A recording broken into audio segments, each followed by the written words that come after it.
കുമാർ മുൻ ആരോഗ്യമന്ത്രി കൂടി നമുക്കൊപ്പമുണ്ട്. വി എസ് ശിവകുമാർ, താങ്കൾക്ക് നേരിട്ടറിയാവുന്ന അടുത്ത് ഇടപെട്ടിട്ടുള്ള ആശുപത്രിയാണ് ജനറൽ ആശുപത്രി. അവിടെ നിന്നാണ് ഇത്തരം ഒരു പിഴവ് ഉണ്ടായി എന്ന ആക്ഷേപം ഉണ്ടാവുന്നത്. ഒരു മുറിവ് തുന്നിക്കെട്ടി ഇപ്പോൾ നോക്കുമ്പോൾ ഒരു കയ്യുറയുടെ ഒരു ഭാഗം ആ തുന്നിക്കെട്ടലിനൊപ്പം നിൽക്കുന്നു.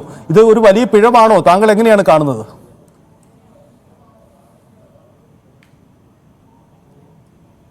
Hello, Shri V S Sivakumar, കേൾക്കാൻ കഴിയുന്നുണ്ടെങ്കിൽ, ഈ തിരുവനന്തപുരം ജനറൽ ആശുപത്രിയിൽ ചികിത്സ തേടിയ ഒരു നെടുമങ്ങാട് സ്വദേശിയാണ് അദ്ദേഹത്തിന്റെ മുറിവ് തുന്നിക്കെട്ടിപ്പോയി. വേദന അനുഭവപ്പെട്ട് വീണ്ടും പരിശോധിച്ചപ്പോഴാണ് മുറിവിലെ തുന്നിക്കെട്ടലിനൊപ്പം ഒരു കൈയുറയുടെ ഭാഗം, അത് ഒറ്റ നോട്ടത്തിൽ സർജിക്കൽ ഗ്ലൗസിന്റെ ഒരു ഭാഗമായിട്ടാണ് കാണാൻ കഴിയുന്നത്.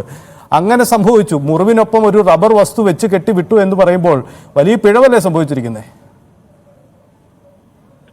തീർച്ചയായിട്ടും ഇപ്പോ യഥാർത്ഥത്തിൽ നമ്മുടെ ഈ സർക്കാർ ആശുപത്രികളില് പൊതുവായി ഞാൻ അടിച്ചാക്ഷേപിക്കുന്നില്ല, ആളുകൾക്ക് പോകാൻ ഭയമായി മാറിയിരിക്കുകയാണ്.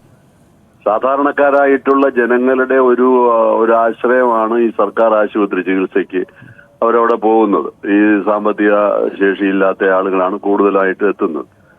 അപ്പൊ അവര് അവിടെ ആശുപത്രിയിൽ പോകുമ്പോൾ ഇതൊക്കെയാണ് സംഭവിക്കുന്നതെന്ന് പറഞ്ഞാൽ ഇതിപ്പോ ഒരു സംഭവമല്ല, ഇത് ഇങ്ങനെ നിരന്തരമായി സംഭവിച്ചുകൊണ്ടിരിക്കുകയാണ്. ഇപ്പോ ഇതിനു മുമ്പ് ഇതിപ്പോ ഒരാളിന്റെ എന്തൊരു നിരുത്തരവാദപരമായ അശ്രദ്ധയോടുകൂടിയുള്ള ഒരു സമീപനമാണ് ഈ സ്വീകരിക്കുന്നത് എന്നുള്ളതാണ്. ഒരു മുറിവിലുകൂടി ഈ കയ്യറോട് വെച്ച് കെട്ടിയത് ഇതെന്താണ് ചെയ്യുന്നത്? എന്ത് ചികിത്സയാണ്, എന്ത് തരത്തിലുള്ള ശ്രദ്ധയാണ് ഇവർ കൊടുക്കുന്നത്? സർക്കാർ ആശുപത്രി വരുന്നത് സർക്കാർ കാര്യം മുറ പോലെ എന്ന് പണ്ട് പറഞ്ഞതുപോലെ അങ്ങ് എന്തെങ്കിലുമൊക്കെ ചെയ്ത് വിടുക. അവർക്ക് അവരുടെ ജീവന് അവർക്ക് ആയുസ് ഉണ്ടെങ്കിൽ ജീവിക്കും. ആ ഒരു സ്ഥിതിവിശേഷമാണ് ഇപ്പൊ സർക്കാർ ആശുപത്രിയിൽ നടക്കുന്നത്. ഇപ്പൊ ഇവിടെ തിരുവനന്തപുരത്ത് തന്നെ തൈക്കാട് ആശുപത്രി കുഞ്ഞവശയിലാണ്, ഇഞ്ചക്ഷൻ മാറ്റിവെച്ച അവശയിലാണ്. നെയ്യാറ്റിൻകരയിൽ നമ്മൾ കണ്ടു ഒരു രോഗി മരിച്ചു. പിന്നെ കോഴിക്കോട്ട് നമ്മൾ കണ്ടു കത്രി അകത്ത് വെച്ച് ഓപ്പറേഷൻ ചെയ്തു. എന്തൊരു വിവാദമായതാണ്. അപ്പോൾ ഇതൊക്കെ തീർച്ചയായിട്ടും ആരോഗ്യ പരിപാലന രംഗത്ത് വളരെ മികച്ചു നിൽക്കുന്ന ഒരു സംസ്ഥാനമെന്ന് ഖ്യാതി കേട്ട ഒരു സംസ്ഥാനത്തിന് അപമാനകരമായിട്ടുള്ള ഒരു സാഹചര്യമാണ് ഇവിടെ ഉണ്ടായിക്കൊണ്ടിരിക്കുന്നത്. ഇതിനകത്ത് ചോദിക്കാനും പറയാനും ആളില്ലാത്തതാണ് ഈ പ്രശ്നം. എന്തെങ്കിലും കാര്യങ്ങൾ വരുമ്പോ മന്ത്രി ഉടൻ പറയും ഞാൻ റിപ്പോർട്ട് ചോദിച്ചിട്ടുണ്ട്. ആ റിപ്പോർട്ട് ചോദിച്ചിട്ട് പിന്നെ എന്ത് നടപടിയാണ് എടുത്തെന്ന് കേരളത്തിൽ ഈ സർക്കാരിന്റെ കാലത്ത് എന്തെങ്കിലും നടപടി എടുത്തിട്ടുണ്ടോ?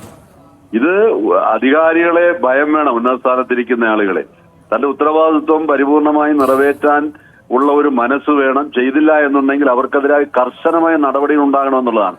ഇതിനൊക്കെ സംഭവിക്കുന്നത് എന്താണ്? ഇത്തരത്തിലുള്ള നടപടികൾ എടുക്കുന്ന ആരോ ആയിക്കോട്ടെ, അവരെ രാഷ്ട്രീയത്തിനതീതമായി മറ്റ് സ്ഥാപിതമായ താല്പര്യങ്ങൾക്ക് അതീതമായി ഒന്ന് രണ്ട് സ്ഥലത്ത് ശക്തമായിട്ടുള്ള നടപടികൾ എടുത്താൽ ഇതൊന്നും ആവർത്തിക്കില്ല കേരളത്തില്. അപ്പോൾ അതാണ് സംഭവിച്ചു വരുമ്പോ അവിടെ പിന്നെ രാഷ്ട്രീയം നോക്കും. ഭരണകക്ഷിയാണെങ്കിൽ അവരെ സംരക്ഷിക്കും. നമ്മൾ കണ്ടില്ലേ എത്ര സംഭവങ്ങൾ ഉണ്ടായിട്ടുണ്ട് കോഴിക്കോട്ട് അടക്കം കേരളത്തിലെ പല പ്രദേശങ്ങളിലും പല ആശുപത്രികളിലും. അപ്പൊ ഇത് വളരെ വേദനയുണ്ടാക്കുന്ന ഒരു കാര്യമാണ്. സർക്കാർ ആശുപത്രികളിൽ ആളുകൾക്ക് ചികിത്സയ്ക്ക് പോകാൻ ഭയമാണിപ്പോ. ആളുകൾ മരിക്കുകയാണ് ഓരോരോ ചികിത്സാ പിഴവ് കൊണ്ട്. എന്നിട്ട് എന്താണ് അവരെയൊക്കെ സംരക്ഷിക്കുന്ന ഒരു സമീപനവും കൂടി എടുക്കുന്നത് കൊണ്ടാണ് ഇത്തരത്തിലുള്ള ഒരു സാഹചര്യത്തിലേക്ക് പോകുന്നത്. വളരെ ഗൗരവത്തോടു കൂടി ഈ കാര്യത്തെ കാണണം. ആവശ്യമായിട്ടുള്ള നടപടികൾ സ്വീകരിക്കണം. ആ രോഗിയുടെ അടിയന്തരമായിട്ട് അവരെ ചികിത്സിക്കുന്നതിലേക്ക് വേണ്ടിയുള്ള നടപടികൾ ഗവൺമെന്റ് ഭാഗത്തുനിന്നുണ്ടാകണം. എന്തായാലും തീർച്ചയായിട്ടും താങ്കൾ ഉന്നയിക്കുന്നത് പോലെ സംസ്ഥാനത്തിന്റെ ആരോഗ്യരംഗത്ത് സംഭവിക്കുന്ന വലിയ പിഴവ് എന്നതാണ് മുൻ MLA മുൻ ആരോഗ്യമന്ത്രി കൂടിയായ വി എസ് ശിവകുമാർ അടക്കം ചൂണ്ടിക്കാട്ടുന്നത്. ഈ വിഷയത്തിൽ സർക്കാരിന്റെ വിശദീകരണം